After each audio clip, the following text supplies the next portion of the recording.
Assalamualaikum, balik lagi di channel saya. Selamat sore kawan-kawan semuanya, teman-teman ya. Baik itu para subscriber saya atau viewer saya ya. Terima kasih banyak sebelumnya yang udah dukung channel saya dari awal sampai detik ini ya teman-teman.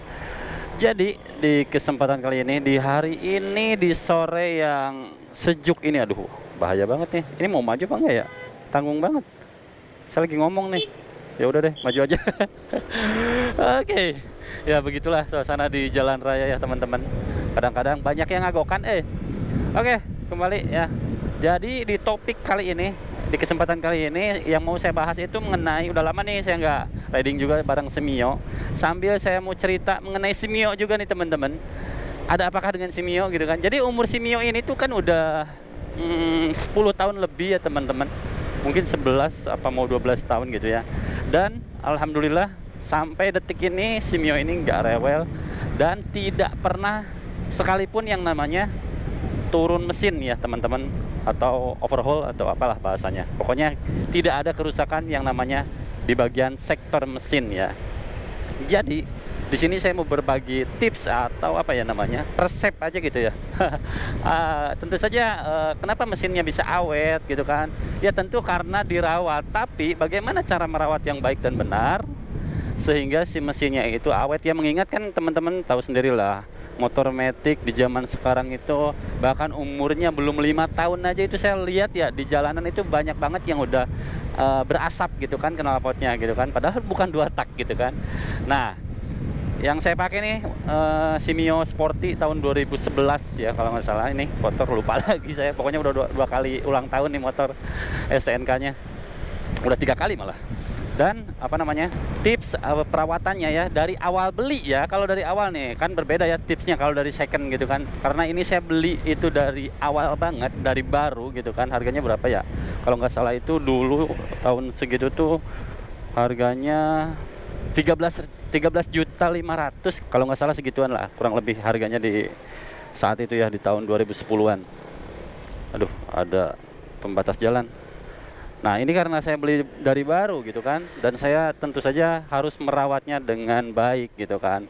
Hal pertama gitu kan yang harus diperhatikan oleh teman-teman adalah oli mesin. Itu yang pertama ya. Kalau oli gardan harus diperhatikan tapi tidak utama ya. Jadi oli mesin. Jadi saya tuh biasanya rutin banget ganti oli ya. Sebulan sekali atau paling selamat-lamatnya 2 bulan sekali, tergantung intensitas pemakaian ya teman-teman. Kalau oli gardan biasanya saya pakai 1:3 lah ya. Kalau ganti oli mesinnya 2 kali, nah yang ketiganya itu oli gardannya gitu. Jadi oli mesin jangan kelewat. Dan saya tuh nggak pernah ganti-ganti oli mesin teman-teman dari awal punya motor ini. Pernah sekali lah saya nyobain itu yang punya Shell Advance ya. Enak ya, memang sama-sama enak, tapi balik lagi ternyata ke yang namanya ke Yamalub ya. Balik lagi ke rekomendasinya dari Yamaha-nya ya, dari motornya. Nah terus, aduh sebentar nih kamera. Nah terus selain rutin kita ganti oli ya, jangan sampai ditelat-telatin deh, pokoknya itu aja. Mending kalau punya duit ya udah langsung ganti aja gitu kan, nggak usah dientar-entar gitu kan. Buat apa juga dientar-entar, mending lebih cepat ganti oli daripada terlambat ya teman-teman. Ini padat banget ya Pasteur, ramai lancar. Nah jadi olinya itu harus rutin, itu yang pertama ya. Dan kedua ya, tips yang kedua itu adalah perawatan yang sangat-sangat penting di seluruh matic lover ya semuanya, yaitu perawatan CVT ya. Jadi ada banyak banget kan komponennya ya di CVT itu. Dan sebelum turun mesin, biasanya motor-motor matic zaman sekarang ya, yang saya perhatikan, yang saya lihat di jalanan atau di lingkungan saya itu, yang pertama paling cepat itu kerusakannya di area CVT. Karena nggak banyak orang tahu teman-teman untuk perawatan CVT itu ya, nggak banyak yang tahu. Sekalipun dibawa ke bengkel itu jarang banget sampai detail gitu kan, apalagi orangnya nggak ngerti gitu kan, apalagi ibu-ibu cewek gitu kan, ya udah servis aja gitu kan, tanpa tahu apa aja yang poin-poinnya gitu kan. Karena setahu saya ya, kalau untuk CVT itu kalau kita benar-benar teliti dari awal, dari sampai akhir kita ngerawatnya itu membutuhkan waktu sekitar 1 jam mungkin ya. Iya 1 jam, dari mulai bersihin sampai penggantian gemuk atau grease CVT itu tuh yang paling sangat-sangat saya tekankan. Karena kenapa saya tekankan rawat CVT itu rutin ganti grease ya, karena fatal akibatnya. Sudah saya bikin juga video tutorialnya ya, dan akibat dari kelalaian saat merawat CVT, jarang banget ganti grease CVT ya. Jadi pulinya bisa rusak lah tentu saja, dan biayanya nggak sedikit teman-teman. Jadi CVT itu paling banyak banget komponennya dan paling sering banget kerusakannya, dan paling mahal juga sih, lumayan ya teman-teman untuk CVT itu. Jadi teman-teman harus apa ya namanya, selalu ngecek ya, rutin banget. Aduh, ini ada yang ngamen, mungkin agak-agak berisik, nggak apa-apa lah teman-teman ya. Jadi untuk CVT itu memang kompleks ya teman-teman, dari puli depan atau primary sampai puli belakang yang namanya puli sekunderi ya teman-teman. Jadi seperti yang sudah saya tekankan di video, grease CVT itu saya ganti setiap 3 sampai 4 bulan sekali. Jadi setahun itu saya ganti grease CVT itu berarti berapa kali? 3 kali setahun. 3 kali hanya setahun, bahkan sampai 4 kali ya.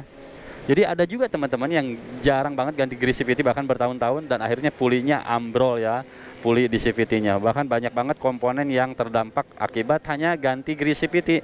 Mengingat grease CVT itu kan murah banget teman-teman, hanya 15.000 gitu kan. Dan kita harus melalui apa namanya, ngalamin kerusakan akibat itu tuh bisa sampai yang namanya 1 juta lebih ya teman-teman. Jadi diharapkan teman-teman harus intensitas pemakaian sih ngaruh sih sebenarnya. Terus cara berkendara juga ngaruh sih. Jadi cara bawa matic itu tidak seperti cara bawa motor kopling atau 2 tak ya. Jadi harus lembut, diurut kayak gitu ya teman-teman. Apalagi kalau udah teman-temannya pakai knalpot ember atau knalpot yang racingan kayak gitu, kebanyakan itu narik gasnya spontan kayak gitu teman-teman. Dan itu cenderung merusak kalau menurut saya ya. Jadi kurang awet gitu. Makanya CVT saya itu yang diganti hanyalah seal-seal o-ringnya aja. Karena memang apa namanya, karena memang getas gitu kan, karena panas, karena umur pakai. Dan puli belakang tidak ada yang saya ganti gitu kan. Puli depan kemarin baru ganti sih kipasnya ya, rumah rollernya. Itu baru saya ganti juga. Oke, berangkat. Dan untuk yang lain-lainnya, yang besar-besarnya nggak ada sih teman-teman. Jadi CVT itu memang harus dirawat. Kalau nggak dirawat pasti rusak, pasti ngalamin rusak. Setahun 2 tahun juga udah rusak ya teman-teman. Nah yang saya ini kan lumayan awet ya, 10 tahun bayangin. Hijau, tanggung, kuning, langsung aja gas. Anjir. Aduh. Oke. Dan untuk sektor mesin ya teman-teman, untuk sektor mesin itu memang gak banyak banget yang saya ganti. Sampai sekarang alhamdulillah piston, ring piston awet semuanya. Kenapa saya awet? Karena yang pertama, rajin-rajin kita, kalau di mesin ya, dari mulai karburator kita harus rajin bersihin kalau misalkan berkendala. Kalau nggak ada kendala, lancar-lancar nggak usah dibersihin kalau menurut saya ya. Tapi kalau misalkan teman-teman mau bersihin juga nggak apa-apa gitu kan. Tapi kalau saya biasanya 6 bulan sekali sampai setahun sekali kadang-kadang ya, baru saya bersihin. Nah terus untuk karburator, oh ya, filter udaranya harus rajin teman-teman, harus rajin ganti. Kalau misalkan udah rusak, kalau yang tipe filter yang kering sih apa ya namanya, dibersihin aja cukup teman-teman, jangan diganti. Nah harus sering-sering, karena kalau debunya masuk, apalagi open filter, itu kan masuk ke ruang bakar ya, nanti mempercepat keausan si piston sama si itu ring piston ya. Jadi teman-teman dari mulai filter ya itu harus dicek ya teman-teman, per 3 bulan lah dibersihin, 2 bulan sekali. Tapi tergantung jalanannya juga, kalau banyak debu ya lebih sering lagi ya teman-teman. Nah terus saya tuh melakukan penyetelan klep. Itu aja sih, penyetelan klep kurang lebih setahun sekali lah dikontrol ya. Untuk settingannya ini yang yang punya saya itu 0,07 ya, 0,07 lah segitu. Terus yang X nya atau yang katup buangnya itu 0,10 kalau nggak salah ya. Jadi sampai sekarang alhamdulillah performa juga masih mantap ya. Kemarin dites, bahkan ini baru selesai touring nih si Mio teman-teman, dari pantai Garut ya. Jadi cukup jauh juga jalannya, itu berapa kilo ya, 100 kiloan lah kurang lebih. Belum dipakai ke Bandung ke sini, belum ini dipakai riding terus, nggak berhenti nih beberapa hari ini, seminggu ini bahkan si Mio ya. Karena ya gimana lagi ya, suasana mudik macet rame. Kalau pakai si Ninja wah kasihan, overheat. Bukan overheat juga sih, kagok aja kalau bawa motor si Bambang ya, si Ninja itu kalau di kemacetan tuh males ya. Tapi kalau pakai si Mio kan nyantai banget teman-teman. Dan untuk perawatan lainnya sebetulnya nggak ada. Makanya ini mesin alhamdulillah gitu kan, alhamdulillah sampai sekarang itu awet, tidak ada kendala apapun, alhamdulillah. Ya mungkin karena umur pakai, itu yang pernah ganti itu seal shock ya, itu bagian depan. shock breaker ya, seal shock breaker, terus ganti tadi itu pibel ya udah pasti ya teman-teman ya, karena kan umur pakai ya.